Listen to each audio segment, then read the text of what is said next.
there, welcome to Football on 5, the very best of the Boxing Day action coming your way over the next 90 minutes. Yes, and we're joined tonight by two men who asked Santa for 34 games of EFL football. And Alan Curbishley and Adam Virgo must have been very good boys this year, because here's what's coming up.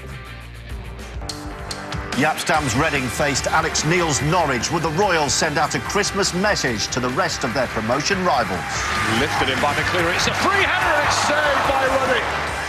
There's been no shortage of stuffings from Newcastle this season. Could Sheffield Wednesday avoid being cast in the role of turkeys at St James's? And 3 minutes after coming on, after a 3-game ban, there's nothing like keeping your nose clean. And for Jermaine Beckford, this was nothing like keeping your nose clean. And we start at the Medeski with two teams who've been going in opposite directions in the Sky Bet Championship. Yes, Reading have won 7 and lost 2 of their last 9 games to go from 10th to 3rd in the table. Norwich have been going the other way, losing 7 and winning 2 to fall from 2nd to 10th. Commentary from Paul Walker. Norwich haven't won on their last 5 visits here. And they'll have to really go some to leave with maximum points today, especially given their recent appalling run of form after a season that started so positively for them. Many Norwich fans feel the team has lost its identity, and under early pressure here, and smuggled behind for a corner. A very early warning for Norwich City. The Norwich back line was struggling to get there. Good-looking ball for Pinto. Has he got the legs to get to this? He's done well to keep it in. Away by Moore, only as far as Naismith! First real shot in anger from Norwich City, from the boot of Stephen Naismith. Not enough distance on the clearance from Liam Moore. Pinto does well initially to keep it in play. 10 minutes to go to half-time. Behrens bursting on the outside of Pinto. Kermagant making his run into the middle. McCleary getting in there as well, but Behrens has got some work to do first, and he's ball to the floor. That'll be a free kick. That was the only way that Pinto was ever going to stop Roy Behrens. And the card is coming out.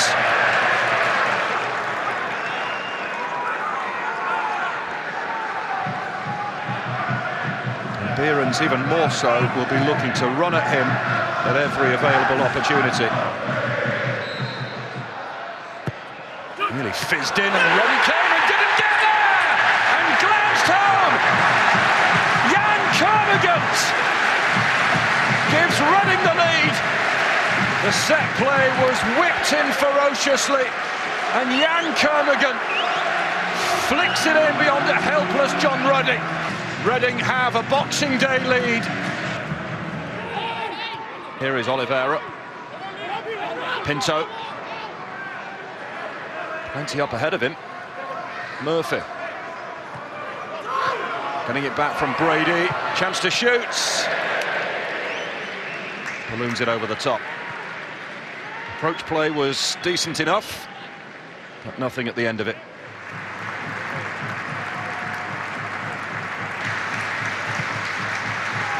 Lifted in by McCleary. It's a free header and it's saved by Ruddy. Kermagant almost bagged himself another one. But how on earth was Jan Kermagant able to get a free header on goal from there?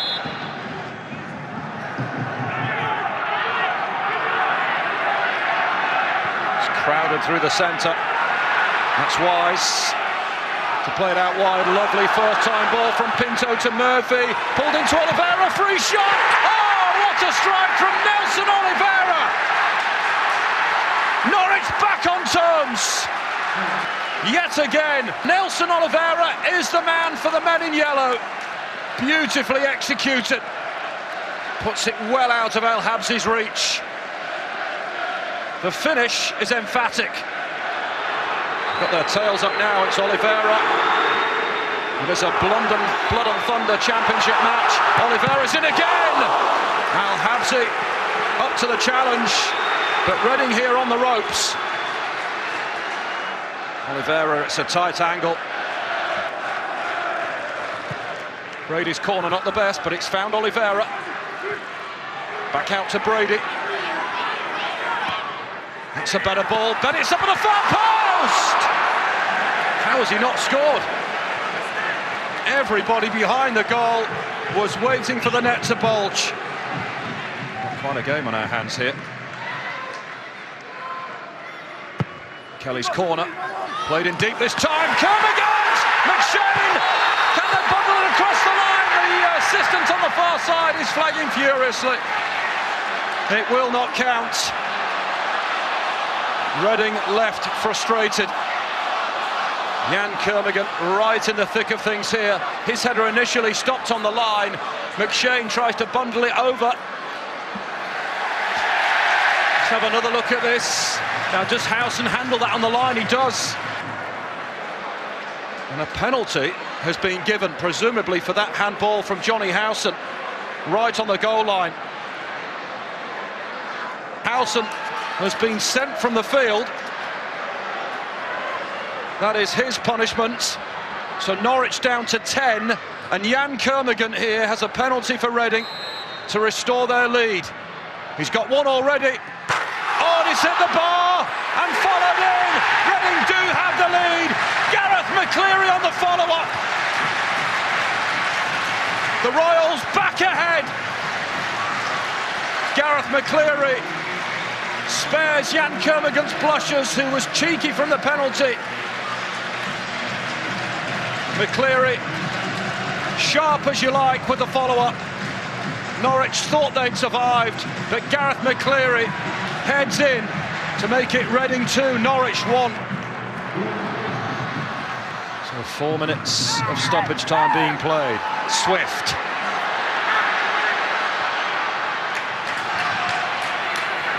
Callum Harriott. Swift again. Harriott through here on the angle. Oh, what a goal! Callum Harriott.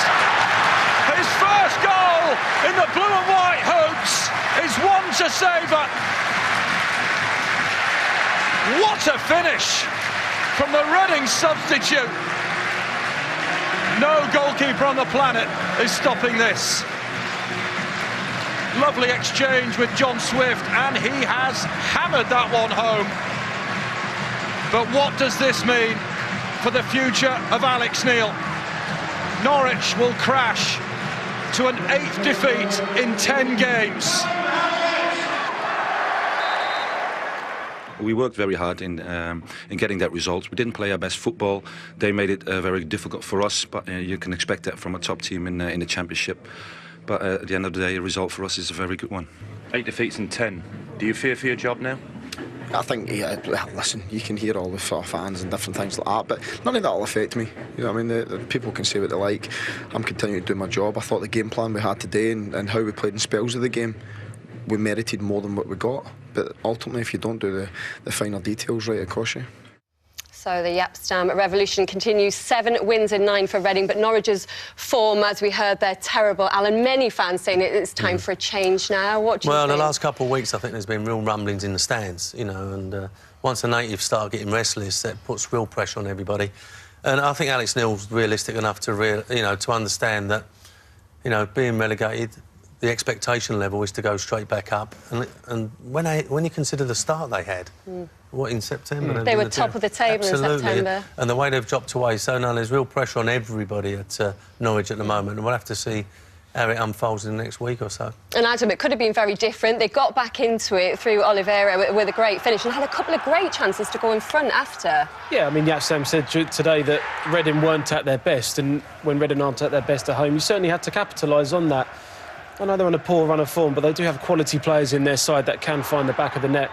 And this was a very crucial part of the game, and Al Habsi made another great save there.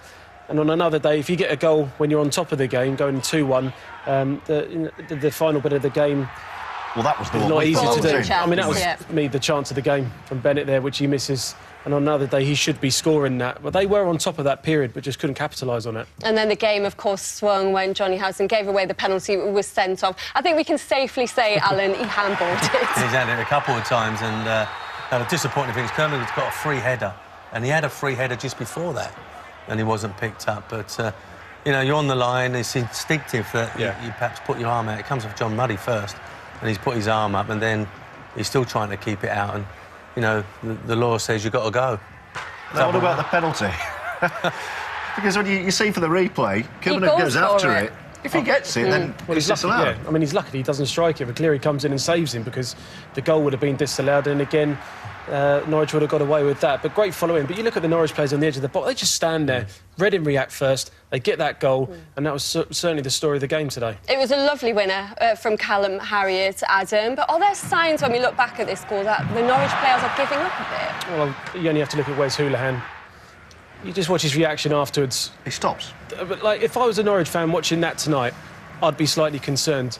And as a manager as well, you want to be fighting for every single point. And fans can certainly understand when you go through a period of play where you're not playing well as an individual, it's just when the work rate stops. And that's a major problem at the moment. And I certainly feel for Norwich fans at the moment. And Alex Neil, presumably, as well. Right, on the way next, more action from the Sky Bet Championship after a 3-match ban. The last thing that Preston's Jermaine Beckford wanted to see.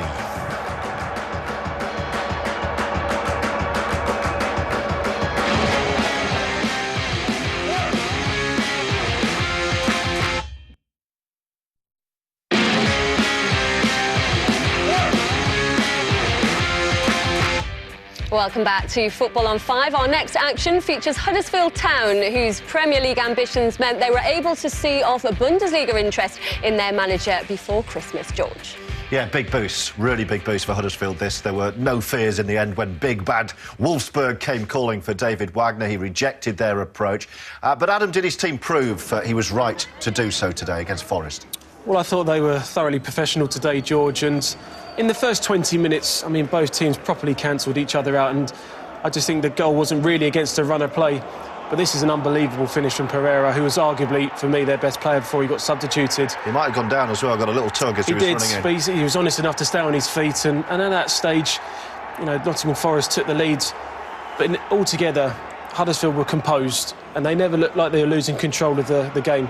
Aaron Moy in midfield was absolutely superb today for David Wagner's side. Nahki Wells had a couple of chances after that, but I always felt that Huddersfield would get back into the game and certainly help with the sending off, as we see here with the first yellow card from Michael Mancian. It was a Boxing Day to forget for Mancian, who actually played pretty well. He did. But we'll see what ultimately happened. I mean, this is certainly a misplaced pass by Aaron Moy and Casey Palmer there, just to follow in and finish. But Nottingham Forest Achilles heel this season, one clean sheet. They just can't defend goals, and it's been really, really poor, and this really sums up their day. I always felt that Huddersfield were always going to get the 3 points anyway, regardless of this own goal from David Wagner's sides. He's thinking there, could this day get any worse? I've been booked, sliced into my own net. It does get worse in a minute. It does, and also as well, Philippe Montagnier made a substitution. Hassan Balonga came on for Pereira, and I just felt at that time, after 63 minutes, the ascendancy was to get back into the game with a bit of pace going forwards. But, I mean, this was right at the end of the game. And it's just appealing here for which way the throw's going. And also I think the free kick as well. But you can't be doing that. Referees now being told to clamp down on things like that, on verbals towards referees and officials. He didn't get the decision that he wanted, and it's an easy yellow card for the referee. But I thought David Wagner's side were absolutely superb today in every single area. Montagnier, the Forest coach, said he was disappointed with some of the decision-making. He thought that was a throw-in, but it's a red card instead. He says, I tell the players to be careful about their reaction. It was frustration. I'm not satisfied with his reaction, but I understand his reaction. So he was clearly pretty upset with the official. David Wagner, though, a bit more chuffed after this. Here he is. I think we deserved the result. It's never easy in this division to come back after you were down with one goal. So we showed great character once again, and I'm very proud about our results. So I love Boxing Day if I win. I think everyone loves Boxing Day when you win. What about Montagnier and his position at the moment? at Nottingham Forest? Well, I think he's under pressure massively, and possibly with the new owners coming in, we'll be maybe looking for a new direction. Going forward, they've been absolutely superb this season, scoring plenty of goals. Henry Lansbury in midfield has been superb. They haven't really replaced Oliver Burke, who's moved over to Germany. But the goals that they've conceded is just going to cause them massive problems. 6 places off relegation. It's a massive period now over the Christmas for him. Would you expect him to be there at the end of January? We only have to see at Birmingham. The new owners come in, they want to go in a new direction. I'll be surprised, George, if he makes it through January. Well, we'll see. We will suck it and see on that one. In the meantime, let's see some more goals. How did Leeds do today? Yeah, did they enjoy Boxing Day? Because they started the day just behind Huddersfield in 5th place, and today they were up against former boss Simon Grayson and Preston. It was under Grayson that Leeds last flirted with promotion. A brief encounter, as it turned out. Under Gary Monk, United hoped they might be at the start of something special. Kamar Roof put them ahead at Preston, which is not a place for the faint of heart. But Leeds had the job almost done before the break. Hadi Sakho making it 2-0 with only 23 minutes on the clock. Coming into this one, Preston had lost only once since October, and they did start to salvage something here. Marnik Vermeil briefly had the deficit halved. But Leeds were not to be denied. They went on to record an 8th win from their last 10 matches. Suleiman Dukara restored their 2-goal cushion within 4 minutes when he somehow found a big enough gap between goalkeeper Chris Maxwell and his near post. And all hope of a Preston comeback faded in the second half. On a sub, Jermaine Beckford was back after suspension but lasted only 3 minutes before getting involved with Kyle Bartley. Referee Jeremy Simpson gave Beckford his 2nd red card in as many matches. A step in the right direction, though. He was at least tangling with the opposition this time. Undermanned and overwhelmed, Preston couldn't prevent a 4th Leeds goal. Pablo Hernandez wrapped things up for one of the Championship's form sides. Only Newcastle and Brighton are collecting points at a similar rate.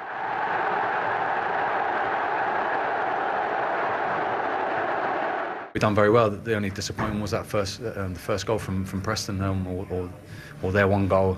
We were disappointed with. It's the only time we lost concentration in our positions and what we should have been doing in crossing situations, because Preston are very good. You know, with the striker and the big lad in the box, we had to. It's the only one time we let it go, and it cost us a goal. So, but I think for the rest of the game, we were excellent in our defensive way, and then we scored good goals, and 4-1. I don't think it flatters the performance, to be honest.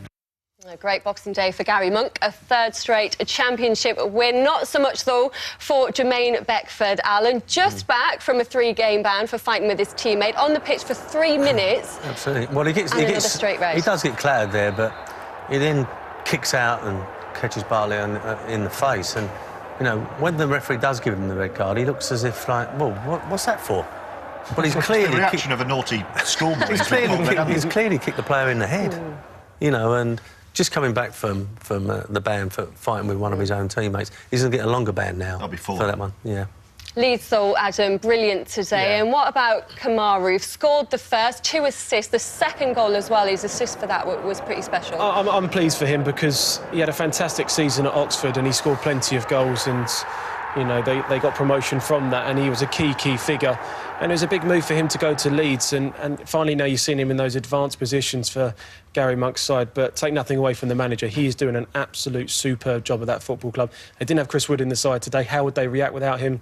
Well, it's gone and shown, and it shows the finer details. He's more concerned about conceding the goal than the 4 that they scored, and that shows how far they've come under him. A few Swansea fans looking wistfully at those Leeds performances at the moment. Absolutely, they're flying. Our next action, by the way, features the teams in the bottom 3. In a moment, we'll have a look at how Blackburn fared at Barnsley. But first, it's bottom side Rotherham, who've seen an upturn in performances, if not results, under caretaker manager Paul Warne. They hosted the team just above them, Wigan.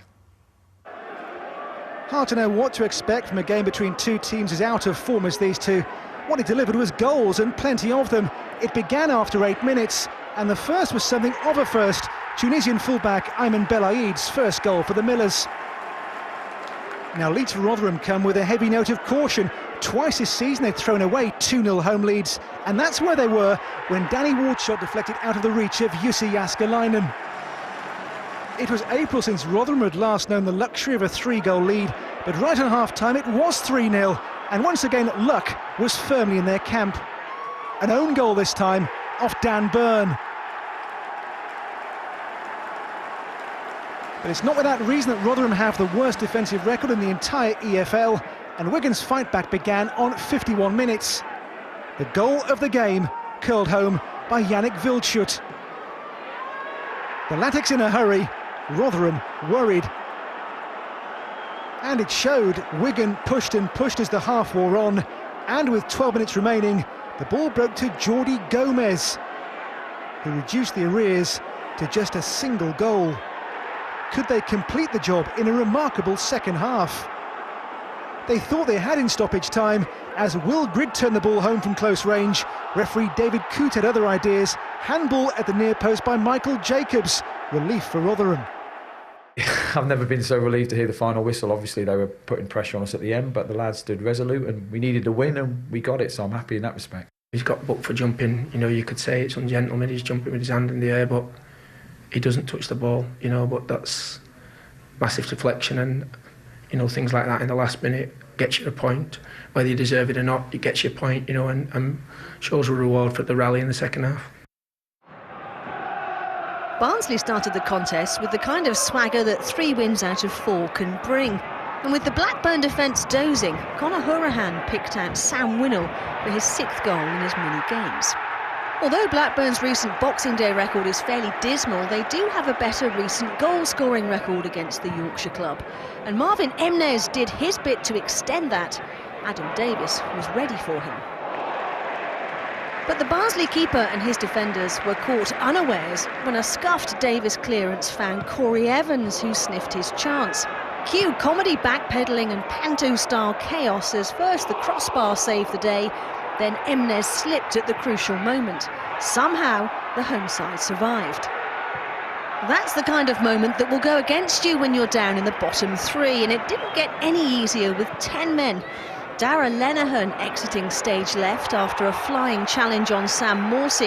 That didn't go down too well with the Barnsley players, nor indeed referee Andy Madley, who produced a straight red. Not a tackle that either player will enjoy in slow motion.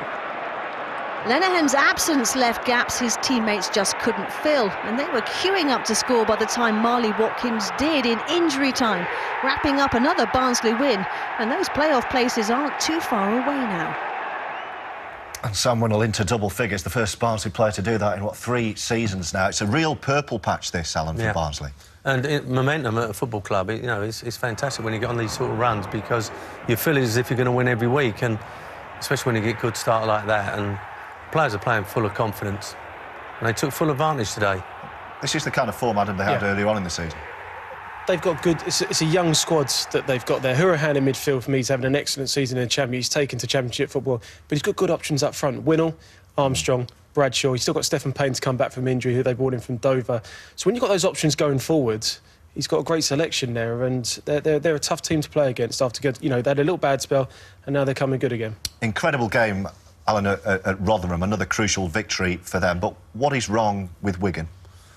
Well, I think that, firstly, like Rotherham having such a bad time, but their performances have picked up, and they finally got a decent result, and Paul Warren, you could see the relief.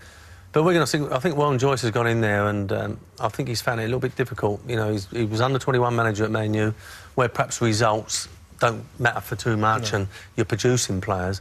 Now you've got to start producing wins and getting results, and they're struggling somewhat now. And to be beaten by the bottom team, that's a real confidence, real blow to your confidence. And I think they've got a lot to do, Warren Joyce and Wigan, at the moment. Well, a mate of mine, Adam, who works for the local paper in Wigan, called that the first half the worst 45 he had ever seen from a Latics team, and this is with a new manager. Exactly. I personally think Gary Caldwell was harshly sacked, in my opinion. I thought he brought them the League One title after being relegated, and I felt he deserved a little bit more time. Right, we'll move on. There's more Sky Bet Championship action coming up after the break, where the Boxing Day gloves were off for Bristol City at Molineux.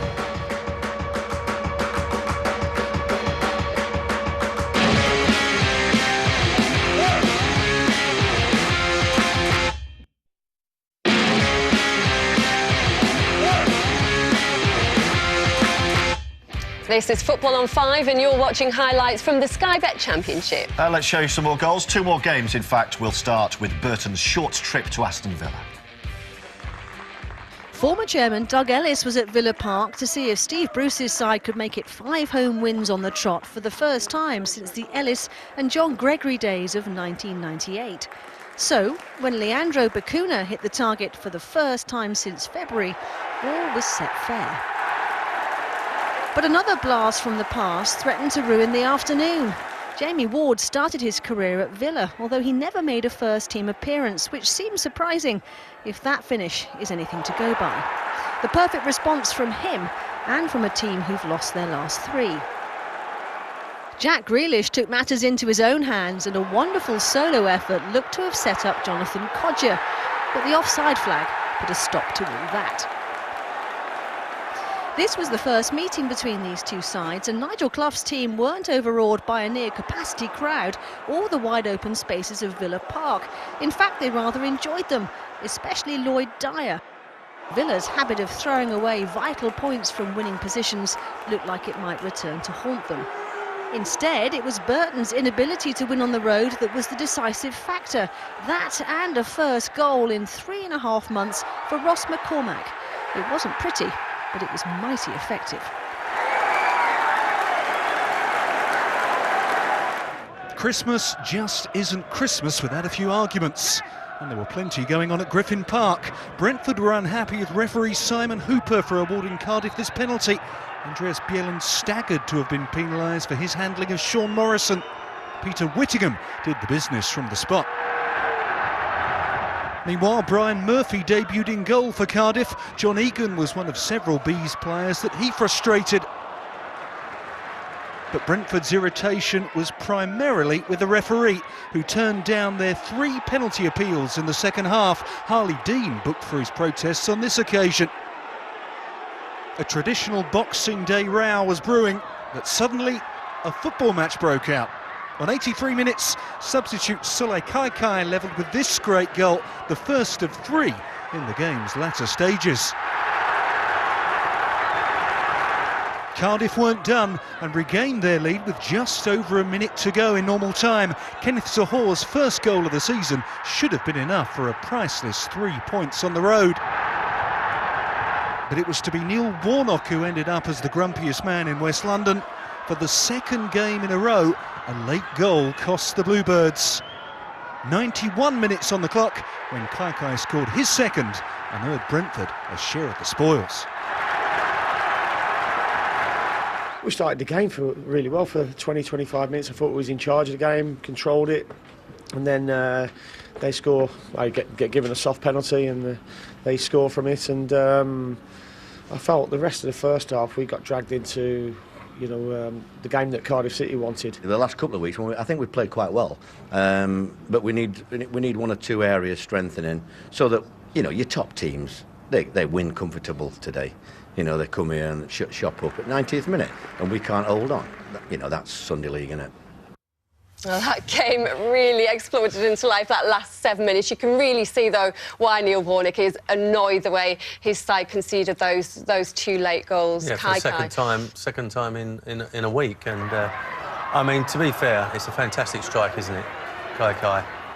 It's a great hit, isn't it? You can't complain about that. That's not Sunday League. That's a great goal. And then the 91st minute, the equaliser. I think what he's trying to say is that, when you're winning 2-1 and you're in the 91st minute, you should shut up shop a little bit. But great credit to Brentford. They got themselves back in it. Yeah, they'll really feel they deserve that point. A big win as well for Villa, Adam. 5 in a row at home. But Burton will really feel, again, like in the Newcastle game, they deserved something from this game. I thought they did OK today. I think they went there and enjoyed themselves. And that, for me, is arguably the goal of the day. But Sunday League finish as well.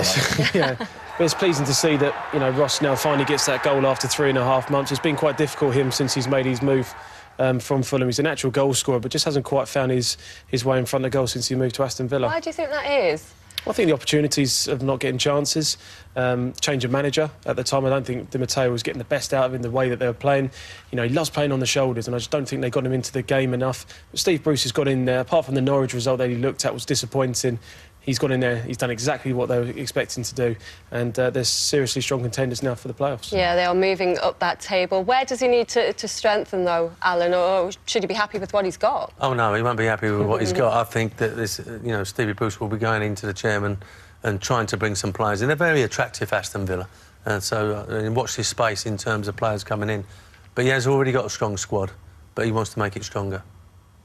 Right, well, 2 months ago, Bristol City were in the top 6, but one win in their last 8 has seen them fall to 16th. Yeah, we'll see how Lee Johnson's side got on at Wolves in a moment. But first up, it's Ipswich, who are pretty good at home, against Fulham, who are pretty good on the road. Fulham last beat Ipswich in the league on Boxing Day 1963. The Beatles were top of the charts with I Wanna Hold Your Hand. At Portman Road, fans probably felt like holding their heads after this inept display from the home side.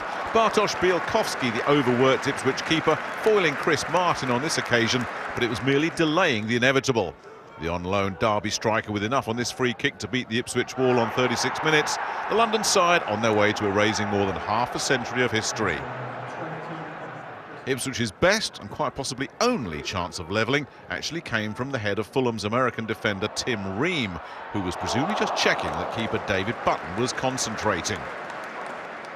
When they'd met 53 years ago, Fulham came out on top 10-1, and it's only a slight exaggeration to say this could have been a repeat performance. Floyd Aite was presumably feeling charitable, failing even to trouble Bielkowski on that occasion.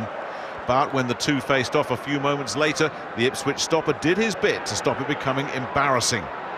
Although it didn't silence the less than seasonal boos aimed from the stands in the direction of manager Mick McCarthy. And those boos rose to a hostile crescendo 12 minutes from time when Icelandic defender Ragnar Sigurdsson headed in unchallenged from a corner. Fulham won't have it this easy every week. Paul Lambert's first 6 games with Wolves had brought 8 points, 1 fewer than Walter Zenga's first 6. A slow start, not what his team made here. A trademark Dave Edwards goal inside 3 minutes. Wolves on the front foot, but at the risk of being caught on the break, which is what happened 7 minutes before half-time. Tammy Abraham's season already into double figures. This his 11th in the league, remarkably his 9th away from Ashton Gate. By half-time, City had turned this game right around. In previous years, Aidan Flint's been a productive source of goals. This time, not so much. This just his 2nd this season. Enough, though, for a half-time lead, which lasted until 57 minutes when Wolves produced a goal of real quality, far better than their league position and recent form suggested. Helder Costa's volley crisp and true, 2-2. And Wolves weren't done there. First, a near repeat of the opening goal. Edwards a whisker away from his 2nd of the game, but a signal Wolves wanted more than just a point. A chance for all 3 came inside the final 6 minutes. Flint penalised for handball in the penalty area. Talk about hero to zero. Because from the spot, Ivan Cavaliero in unforgiving mood. 3-2 Wolves. There'd been a 4-4 here with Fulham earlier in December, in which Wolves had lost the lead in stoppage time. It was very nearly a familiar feeling. Marlon Pack somehow kept out. With more than a hint of suspicion, the ball had crossed the line. The Robins players felt it was a goal. Their coach, though, was rather less certain. The players definitely felt, while they was there and live, that it was a goal. But I'm not sure. We need to make sure that almost every key decision has a replay, and a 4th official or somebody gets to give an actual genuine correct decision. Well, he had calmed down a little bit by the time he did that interview, Lee Johnson. Absolutely furious on the pitch. Let's try and clear up what happened at the end, because they were absolutely irate. It's so difficult, isn't it? And was it Owen Cole a couple of weeks ago said this is the 5th biggest league in the world, and shouldn't we have technology? That's all we have, but that doesn't look in. But there's so many players in the way. Isn't it time that technology went down into the Championship? You know, because that would have cleared that up within seconds. Yeah, I mean, there's so much money riding on going into the Premier League. I remember Burnley scoring a goal at Brighton last year. I think it was Keenan. It was about a yard over the line, and it wasn't given. And in the end, they ended up getting a draw from it. And that, looking over the course of the season, that could have changed things massively financially and everything else. But I think the linesman got it right there. I just think Lee Well, Johnson... from what we've seen, it wasn't a goal. Aidan Flint there is saying, look, it's this far. I mean, it wasn't that far. No, it was that far. Not over the line, yeah. But by the time I got in the dressing room, it was that far over the line, you know. But once again, technology clears it all up, and, you know, it stops all that at the end, doesn't it? There's so much at stake in that championship. We have to say, just briefly, massive win for Wolves. Back-to-back wins now. And I think it's important for Paul Lambert because he had a little bit of a sticky start when he went in there, and they conceded poor goals from set plays. But I think Edwards in midfield, for me, has been outstanding for them this year, and he's the catalyst of driving them forward in that midfield. Big results of the last two. Absolutely right. Well, stay with us for more action from the Sky Bet Championship. We're at St James's Park for highlights of the leaders Newcastle against Sheffield Wednesday.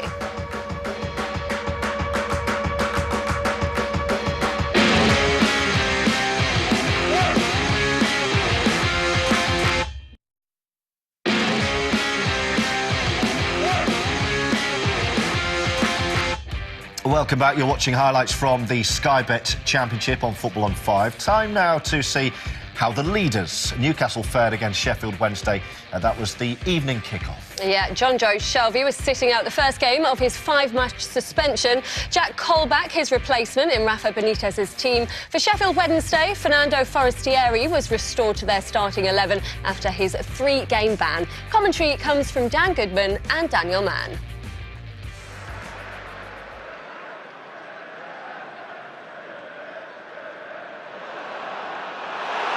And here's an opportunity for Gale! And it's not the usual result, but still might be. Well, Adam Reach is a very, very lucky boy here. A magnificent save. It's a great save, isn't it? Wonderful, wonderful save.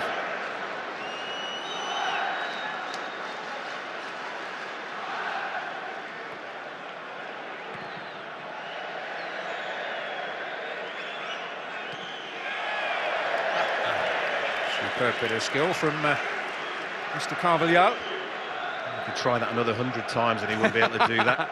Trust me. Palmer looking for Fletcher. Forestieri, Reach wanted it. Poodle's got it. Oh, and Fletcher's there! And this time it's Darlow's turn to produce heroics. 1-1 in terms of the goalkeeper's saves. Wonderful counter-attacking football from Sheffield Wednesday. This is what they're capable of. And Fletcher gets on the end of it. Forestieri! And Darlow again! An extraordinary get. It's Wallace. Reacts really quickly to keep that ball out.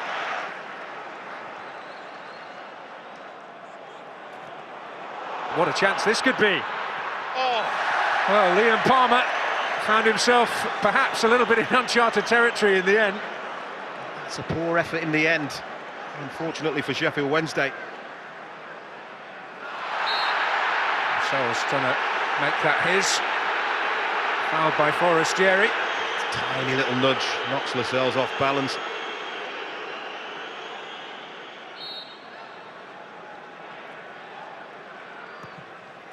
Ritchie's ball is threatening, and there was a real crowd scene.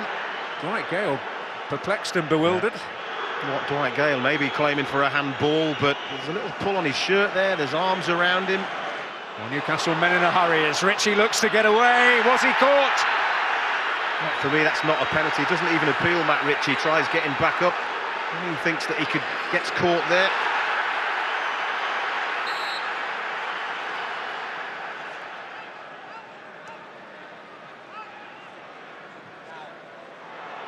Here's Bannon. Oh, and Fletcher's there! Oh, and Darlow yet again! What an extraordinary night he is having. It's a brilliant, brilliant save. Anything in the air. And Stephen Fletcher gives Sheffield Wednesday the lead.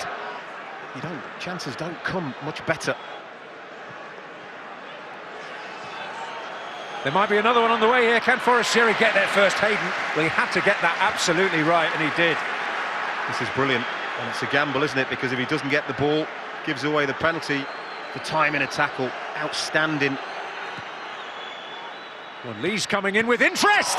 Darlow yet again, Forestieri! But Lumens has put it in! Darlow is beaten this time, and Sheffield Wednesday have the lead at St James's Park. You have to say it is nothing more than they deserve. And they deserve it. And it's his first for the club. Wow, what a time and place to get it.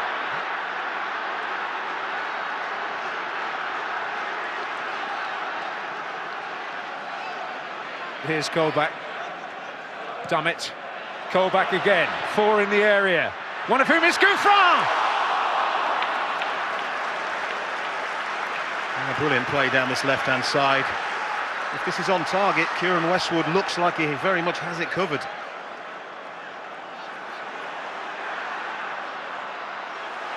Shooting chance! And Westwood there again. Both goalkeepers have had a superb night. Brilliant work from Matsu. You wouldn't have expected to be beaten by that.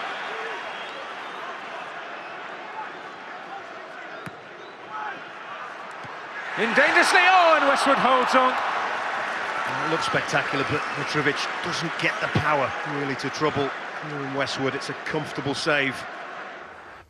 Oh, no festive cheer for Newcastle fans then. A fourth defeat at home of the season. When they last won the Championship, they didn't lose at all at St James's Park. And Alan, it could have been an awful lot worse if Carl Darlow hadn't had such a good game. Fantastic. Absolutely, but it's strange, isn't it? Newcastle winning away from home so comfortable, but when they get to St James's, they're finding it difficult, perhaps the pressure from the crowd. But, it was a great save early on. But they did always look threatening, didn't they, Sheffield Wednesday, and deserved to win the game, although Newcastle did create a lot of chances near the end. 5 wins in their last 6 for Sheffield Wednesday, so in great form at the moment, and they really were putting the pressure on. Yeah, I mean, they're a dangerous side. I know they had a bit of a sticky start, but when you got Reach and Fletcher, then you got around them, you got Forestieri, who was arguably one of the best players in the Championship last year. You got good width with Wallace and Banham going forwards. But, I mean, that's a save of the game for me. That was an unbelievable save. In hindsight, yeah, it's easy to say that. He does against Newcastle, he has a habit. Yeah, I mean, he just spreads himself well, and that's just an unbelievable. I mean, that's Schmeichel-esque. You know what I mean? He just made himself as big as possible, and Westwood in goal for Sheffield Wednesday as well, made a couple of important saves. But good for 3 points as well. He pulled off a great save in the build-up to the goal, which we're going to see now as well. But it looked finally run out. Exactly. I mean, this is when you make a save like this, you want a reaction from your players, and it's Sheffield Wednesday players that surrounded the ball quickly. It's a great save from him, and sometimes you deserve a little bit more, but they kept it alive, and Liverpool's tucked it in, and I think it's a big result for Sheffield Wednesday and Carlos Carver. How he's said last season, absolutely superb, took the Championship by storm. Soft start this season, but I think over the hangover of losing the Hull in that playoff final, now they're starting to get things together. I just think that Rafa's probably realising now how difficult it is, although they've got that gap between them and perhaps the third spot. You can't take any game for granted in the Championship, and he's finding that out, especially at St James's Park. Should they have had a penalty, though, towards the end of that first half? Dwight Gale, he's on 17 goals for the season. I think he's claiming that. He's been pulled and tugged at, but it's very difficult. We've seen plenty given for that this season, haven't we? There's so many bodies there. We don't quite see where the ref is. I think it's a penalty. It's a piggyback. He gets goal side of him. First of all, he pulls his shirt, and then he puts his arms over Dwight Gale's shoulder. For me, that's a penalty, and they got away with that one, Sheffield Wednesday. Have we seen today just how much Newcastle are going to miss John Joe Shelvey, because probably has been the best midfielder in the Championship, and he's got another 4 games out? Yeah, I mean, the only consolation he's got is going to come quickly with all the games over the Christmas period. But I think Rafa will be going into that transfer market. They're in a fantastic position, and I think he's seen the Championship now, and I think he'll be strengthening again for the second half of the season. All eyes on Brighton now, Adam. I promise you, they've not got a better chance of making it into the Premier League now. These opportunities don't come around too often, and it's a massive game for Chris Hughton tomorrow. Huge game for Brighton against QPR tomorrow. OK, well, Rotherham won the battle of the bottom 2 against Wigan, but the Millers are still 5 points adrift of the Latics. Defeats for both Blackburn and Burton meant there was no change in the bottom 4. Newcastle's lead remains at 1 point, with Brighton playing Tuesday. The chasing pack of Reading, Huddersfield, Leeds and Sheffield Wednesday all won. Fulham climbed to within 4 points of the playoffs after their first win over Ipswich in exactly 53 years. Stay with us for Goal Rush from Sky Bet Leagues 1 and 2, where a Boxing Day sharpener helped the Blades cut the gap on the leaders.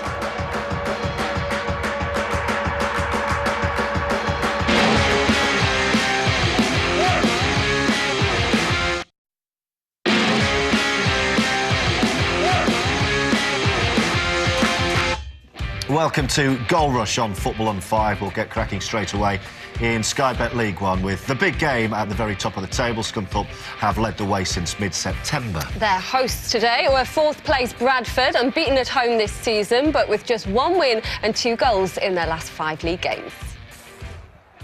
Nearly 22,000 watched the keepers excel as this one failed to live up to its pre-match billing. The leader shot-stopper Luke Daniels denied Philip Moraes as Bradford, unbeaten at home, had the better of the first period. Josh Morris has improved his strike rate spectacularly since leaving the Bantams for Scunthorpe in the summer. His free kick was saved by Colin Doyle. Morris had another opening but couldn't find the winner. The Irons' eyes still on the big promotion prize halfway through the season. It was a tough game for us. They're a good team, Bradford, and their home record shows that they don't get beat very often here, so we're delighted to take the clean sheet and the point. I felt for the crowd today. They were fantastic. That's a second 0-0 at home, and you know we did everything but score. So no, in general, we keep putting performances in like that, we'll be fine.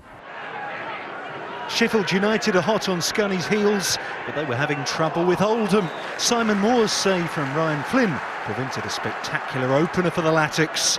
At the other end, the Oldham goal was leading a charmed life, and you just wondered if they might hang on for a point.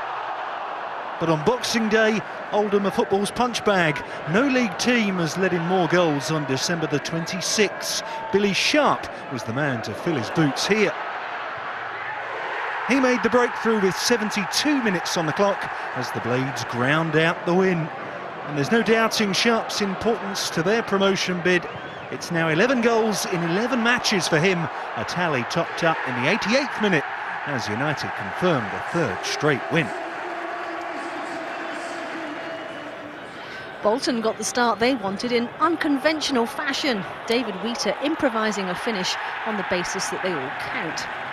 The last time he scored twice in a match was 2012 when Bolton were in the Premier League. If they can carry on like this, a swift return to the Championship is a real possibility, especially if Wheater can keep finishing like that. That said, there wasn't much wrong with the finishing of Ollie Lancashire either, millimetres away from goal of the day. But patience and cross of the day belongs to teammate Jack Grimmer, who made certain that Junior Brown couldn't miss. That guaranteed a grandstand finish, and not one that Shrewsbury will recall with pleasure.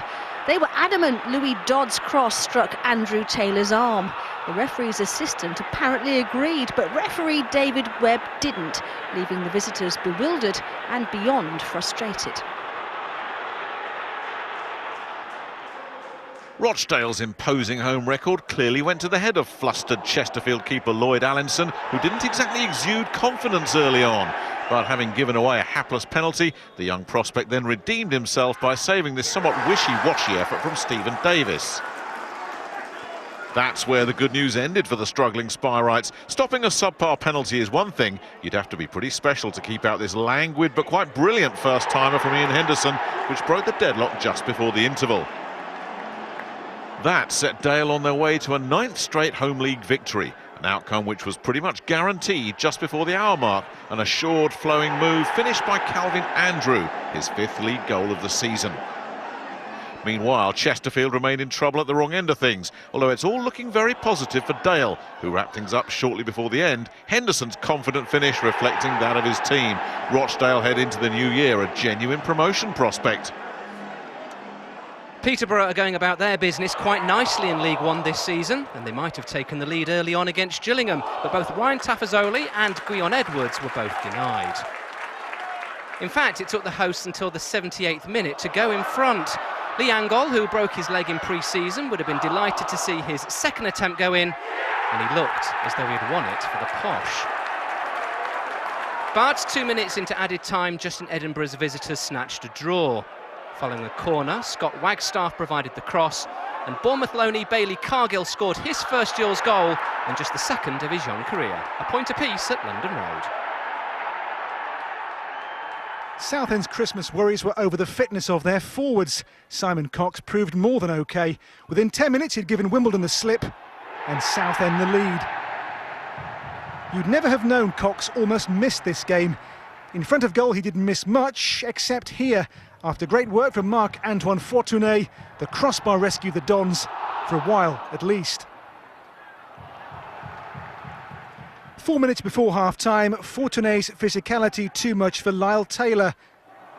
His clever pass in behind the Dons for Will Atkinson to bag his 4th in just 3 home league matches. The second half brought no good news for Wimbledon. In fact, things got worse. A red card for Taylor, a late over-the-ball challenge, his 3rd career sending off and 2nd for Wimbledon. Cox's afternoon wasn't done. There was still time for him to further embellish the victory. And what a finish too. His first double in over 2 years. Southend are now 11 league games without defeat. The Shakers have the division's leakiest defence, but there was no Bury crumble this time. Fleetwood had scored in all previous 22 League One matches before this one. Chris Long was foiled by Tom Sawes as the away team sought to avoid a 13th straight defeat. It was a lucky number and could even have been all 3 points. Alex Cairns out to meet George Miller. At the other end, George Glendon came close, but we really should wish you a Bury Christmas. Their first point for 3 months. Really didn't need to go there. We love seeing a great goal again, so we'll do that with Simon Cox's second. What a run Southend are on, 11 unbeaten now. Absolutely, and we spoke about perhaps clubs not giving managers time. Phil Brown was under a bit of pressure with a start that Southend had, and they've stuck with him, and look where they are now, you know, and it's a great goal from Cox. And they're having a fantastic time of it at the moment. It's a brilliant thing. We could have showed his first one, actually. He's a great striker at this level, and I can't believe he's only 29 still. And it's been a great signing for Phil, and you know, Fortune up front with him as well. It's a real combination. Speaking of great strikers, Alan, at this level, Billy Sharp just loves scoring goals. 11 in 11 now. Yeah, and recently he's got some vital goals because it was very difficult today. I was finding it a little bit difficult to score, but that first goal was brilliant, and it's a cool finish for the second one, but it was the first one that done the damage. How do you assess their own charge at the top? I think Chris had a difficult start when he went in there. Certainly felt the pressure of taking on a massive football club. They've underachieved for a number of seasons now, but they're finally playing well. I think it's 3 wins in their last 3. It's a real momentum at a key stage of the season. On a roll now. OK, 5 more games are coming up for you now from League One, including the final act of Bruno Ribeiro's reign as Port Vale manager. But we start with the league's newest boss. Coventry City appointed Russell Slade last Wednesday, 6 weeks after he was sacked by Charlton. His new club are 23rd, having lost their last 6 in the league. Now, we could have tried to be clever about Slade and Christmas, but that would have been silly. We're only interested in... Well, that's a subtle one, that. That's a very subtle one. I only know because you said it to me before the show. We're going to show you his first game in charge, and it was away at Bristol Rovers. Here he is. Slade's alarm bells were ringing just after the quarter-hour mark. Goal-scoring centre-back Peter Hartley registering his 6th of the season for Rovers. If Coventry's new manager suspected he had a difficult job in store before the game, he certainly knows it now. The second half was the Billy Bowden show. He extended the Pirates' advantage on 54 minutes with a fine solo effort. Sky Blues skipper Jordan Willis then hauled his team back into the contest with the first goal of the Russell Slade era. Coventry on their worst run since 1973, the year the Gaffer's namesake topped the Christmas charts. A lack of seasonal cheer for their fans now as Bowden netted his second. And the Welshman completed a memorable day with his hat-trick. Winning a late penalty, Jordan Turnbull, the guilty man in the area. Only one player was taking the spot kick. Quite a performance from Bowden as his team got back to winning ways.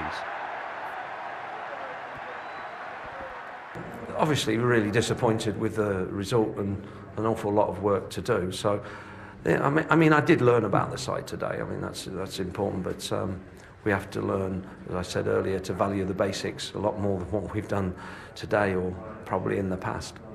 It's been a pretty miserable last 18 months for MK Dons fans. Relegation last season and on their second permanent manager this, but the mood would have been improved had Nicky Maynard taken this early chance against Charlton. Mind you, it's not exactly a barrel of laughs at the Valley either, but under former MK manager Carl Robinson, they do have England under-19 striker Adi Luckman, and this was his 7th goal of the season that put the Addicts 1-0 up just before half-time. And in fact, it might have been even better for the visitors, had Nicky Ajose scored here. Nonetheless, it was enough to give Robinson his first league win as Charlton boss. I'm still very, very new into this role, obviously. And don't forget today, we've came here with no Declan Wood, no Sully, no Pearce, no Holmes, no Lee Novak. And we're going to spend in January. We'll bring some players in. So if I can get them 5 players back and bring in 3 or 4, could be a big change. For much of this game, Northampton showed why scoring goals has become such a problem, with blanks in 3 of their last 5 league matches. Mark Richards and Paul Anderson making a real mess of rare openings. In front of the home club's biggest crowd of the season, Oxford's forwards had caught the jitters too. It seemed a goalless draw was a certainty until the 94th minute, and a cobbler's corner. In a game where the striker's lack of finesse had been the norm, this from Richards was totally unexpected, but enough to win the game. Millwall's impressive home form has been the foundation of their bid for a second playoff finish in 2 seasons. They'd lost just 3 times in their last 19 outings at the Den prior to today, and they took the lead on 10 minutes against Swindon, when Lee Gregory finished very well indeed for his 8th goal of the campaign. Swindon had their moments in this match, but their record of 1 victory in 17 away games says plenty, and they were punished on 65 minutes when Gregory got his and Millwall's second with another brilliant finish. In fact, it might have been even better for Neil Harris's side had Fred Onyedinma not hit the post in the last minute of the game. No worry for Millwall though, they're up to 9th, just 3 points off 6th. Statistically, Walsall have been one of Boxing Day's top performers in recent years, so a win against Port Vale wasn't a shock, although Scott Laird was probably shocked how much time and space he was given to open the scoring on 27 minutes.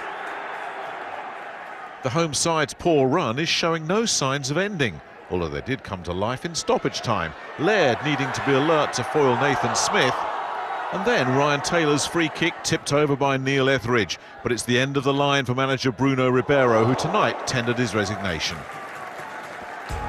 Let's take a look at the table then. Oldham and Coventry remain in the bottom 2 after their respective defeats. Bury move out of the relegation zone after they ended their 12-match losing run with a point at Fleetwood, and just 3 points separate the bottom 5. Scunthorpe stay top after drawing at Bradford, but their lead is trimmed to a single point as Sheffield United recorded a 3rd consecutive win. Rochdale's 9th straight home victory saw them climb to 4th. Southend are in the playoff places for the first time this season. So Port Vale losing at their last 3, no win in 6 for them. Adam, your reaction to the news that Ribeiro has resigned, is it the right move? I think so. I think it's a busy period now for Port Vale. Hasn't really pulled up any trees since he's come in. I think him and the chairman have both agreed that I think he's come to the end of his line. I think he's taken the club as far as he can. The jobs that he's had before taking this job, it's completely different League One football from what he's been used to. Surprised appointment, so it's a massive appointment coming into a busy period. Russell Slade's first game in charge of Coventry, Alan, ends in a 4-1 defeat to Bristol Rovers. Why would he go from Charlton to Coventry? Well, loves the challenge, obviously. Absolutely, but when you're a manager and an opportunity comes up, you want to get back in as quick as you can. But the demise of Coventry is unbelievable. You know, when you look at Premier League club and, you know, they've got no ground, or they ain't got their own ground and they're in the bottom 3 now. It's just dreadful. But Russell Slade's there. He obviously thinks that they've got a chance of getting out of this. And going on today's performance, you know, it's going to be a tough job. Could be his toughest job yet, couldn't it? Right, stay with us for all of the League 2 action coming up next, including the big game at the top between leaders Plymouth and form team Wycombe.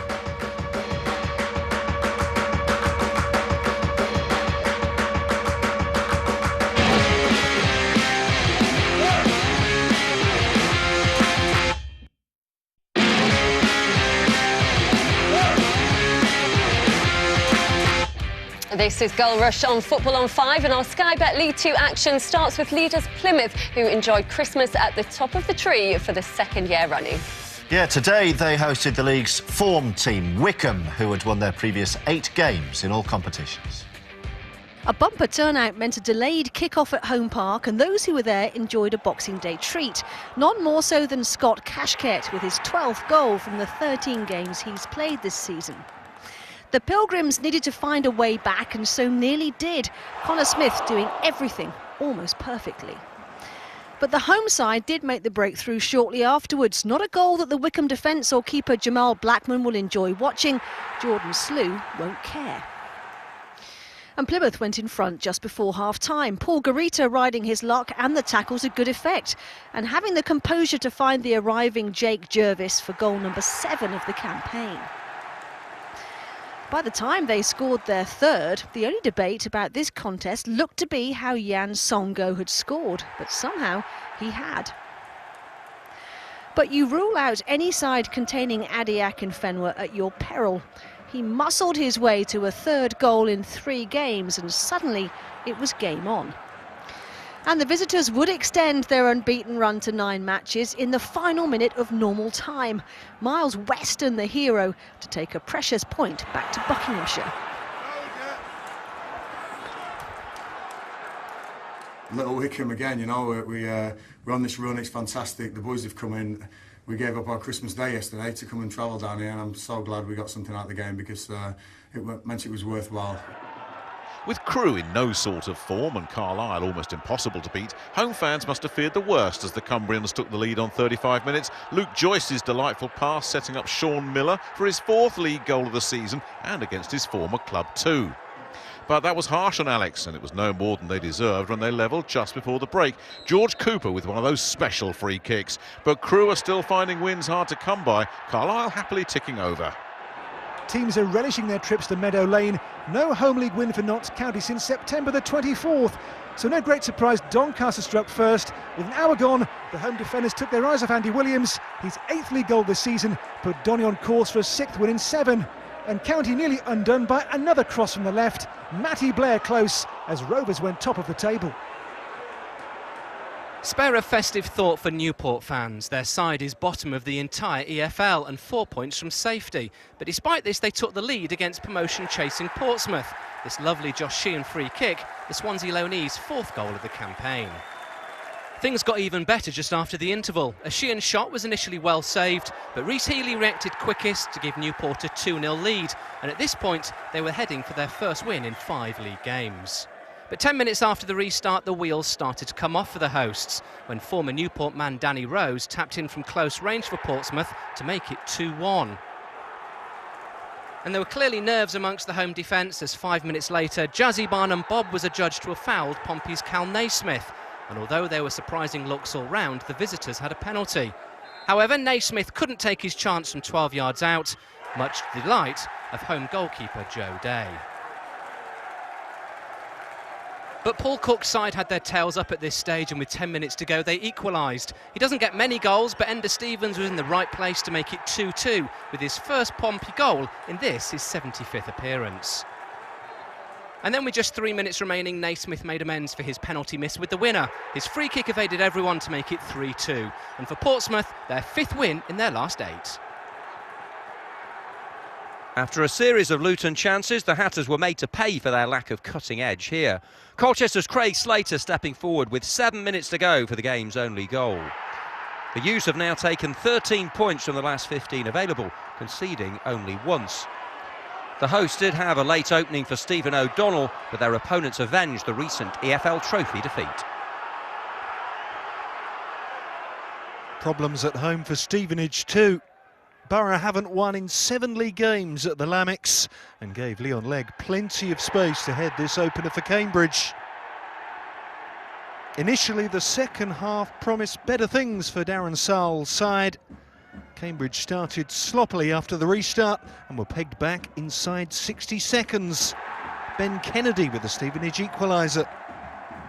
But a 5th consecutive victory for Cambridge always looked on the cards. Luke Berry was unlucky not to restore their lead. But fortune did smile upon the U's for the eventual winner.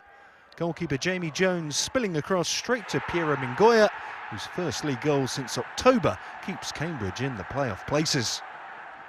Nice strike, that one as well. Brilliant games, guys, at Newport and at Plymouth. 12,000 fans at Plymouth Wickham, Adam, and they've got great entertainment. Terrific comeback from Wickham, and the big guy, Akin Fenwa, key to this. Yeah, I mean, he's been influential since he's coming from AFC Wimbledon. This is 3-3. He'd got the one before this. I mean, you have to remember Plymouth have played 120 minutes against Newport in the FA Cup during the week, so tired legs, tired minds come towards the end of the game. But they're on good form, and it was a big point for them. Miles Weston with a brilliant finish on as well. Yeah, I had him at Charles actually as a young player. Good finish. Hat tip as well to Portsmouth for their comeback at Newport. Yeah, I mean, again, at the start of the season, their away form was really, really poor, and they're now 7 undefeated, so it's a good turnaround for them. Right, 6 more games. We're going to start with the West Country derby. Yeah, Exeter have won just 2 of their last 10 Boxing Day games. They were hoping to improve on that festive record when they travelled to Yeovil. Looks like someone at Huish Park got a whistle for Christmas. It wasn't half-time, but that impression of the ref had fooled everyone for a few seconds. Fortunately, real match official Tim Robinson soon restored order, putting an end to the crowd's hilarious banter. Very naughty Glovers fans, but it's no wonder the crowd were making their own entertainment here. This was a disappointing derby. Tom Eaves' bar hit for the home side, by far the best effort. Route 1 worked a treat for Blackpool as they seized the initiative in the northeast. Mark Cullen keeping 1 step ahead and his cool to put them in front. When results aren't going your way, you need a little luck to turn things around. So when Tom Aldred handled in the area, Hartlepool thought they had the break they were looking for. Unfortunately for them, Luis Alessandra's penalty was more like a rugby conversion, which definitely wasn't what the home side need right now. Cheltenham were wearing Santa's red and white, but it was Barnet spreading the festive cheer. Luke Gambin hit the bar and Curtis Weston was on hand to find the net. His team have now scored in all 11 away league games this term. The Robins soon forced their way into the encounter. Danny Wright struck the frame of the goal. Then their managerless visitors immediately responded with a similar miss themselves. John Akinde with power and persistence, but a post in his way. Town forward Wright isn't having the best of seasons by his standards, but he still made it half a dozen for the campaign before the interval.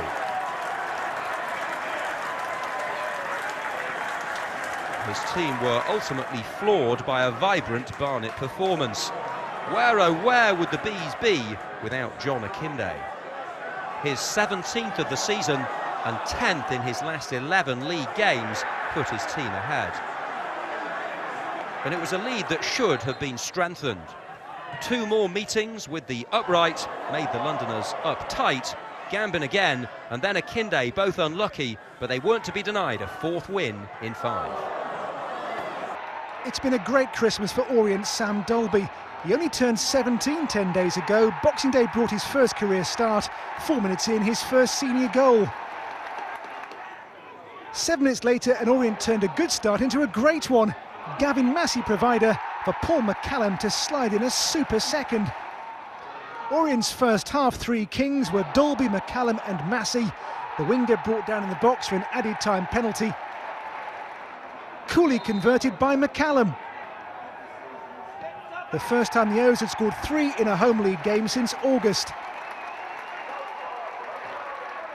This was Teddy Mezage's first start for Orient. He'll have hoped to have marked it rather better than this.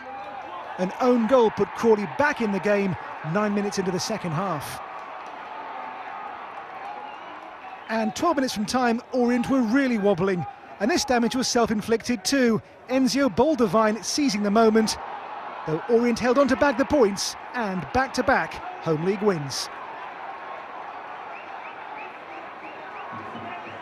Neither Grimsby's recent home form nor Accrington's recent away form was very impressive ahead of this matchup, but there was plenty to be impressed with on 32 minutes when Tom Bolarinwa put the Mariners ahead.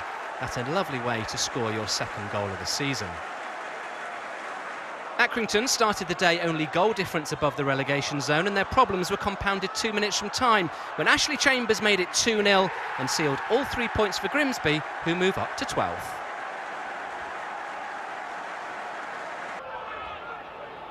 They have their problems in the boardroom, but things are picking up on the pitch for Morecambe. 2 league wins out of 3 now after Andrew Fleming reacted quickest after Peter Murphy's shot was blocked to score the only goal against Mansfield on 13 minutes. Goals have dried up for the Stags in recent weeks, and they were out of luck once again when Kyle Howkins saw this effort parried by Barry Roach, with Danny Rose hitting the post with his follow-up. Not their day.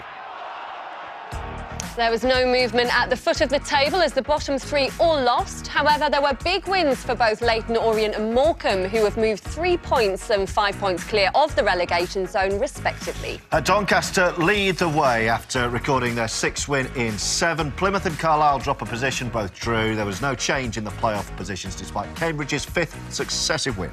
Well, that's it from us tonight. Our thanks go to Alan and Adam, as always. And we're back on New Year's Eve and January the 2nd with all the EFL action at the usual time of 9 p.m. We'll leave you with an 8th defeat in 10 for Norwich after a Royals family Christmas special at the Madejski. Goodbye.